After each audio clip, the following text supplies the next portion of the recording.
कुछ? आराम बहुत अच्छा है। बहुत अच्छा है। कुछ समस्या अभी? मेरे को नस चोट थी। अच्छा।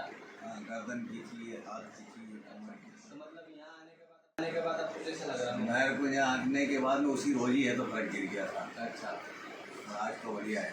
बढ़िया आराम है, कोई समस्या नहीं? कोई समस्या जय श्री राम। नहीं।